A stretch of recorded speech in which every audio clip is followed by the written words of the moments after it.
There's a point where something starts to feel different. Not suddenly, not in a way that's easy to explain, just different. The conversations still happen. The routines are still there. Everything looks the same on the surface, but underneath, something doesn't land the way it used to.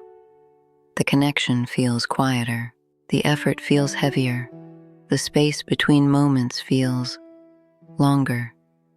And at first, it's easy to ignore because nothing is clearly broken. There's no single moment you can point to and say, that's when everything changed. So things continue.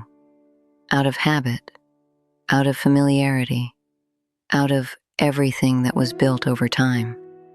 And maybe that's what makes it hard. Not because something ended, but because it didn't. It just slowly became something else. And somewhere along the way, there's this quiet question that starts to form. Not loud enough to say out loud, but it's there. Is this still what it used to be? And it doesn't come with an answer.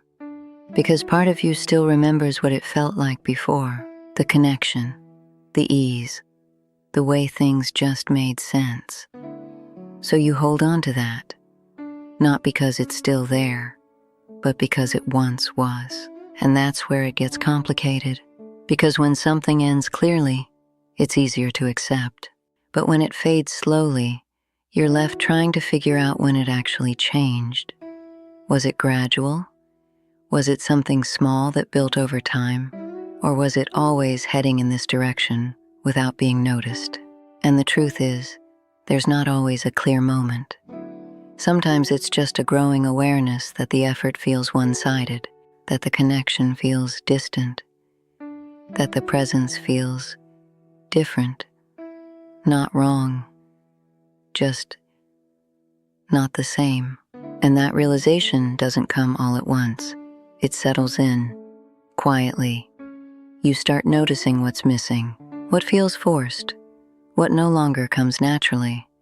And even then, there's hesitation.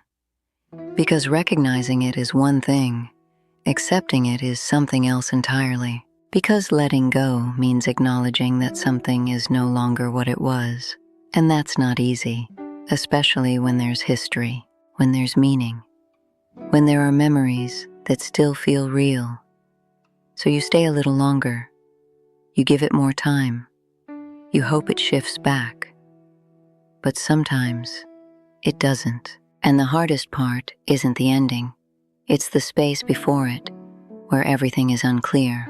Where you're not sure if you're holding on or just delaying something you already feel. And maybe that's where the question changes from when do you say enough to what already feels different. Because deep down, that awareness is already there, not fully formed, not fully accepted, but present. And maybe knowing it's over doesn't come from one big moment. Maybe it comes from a series of small realizations.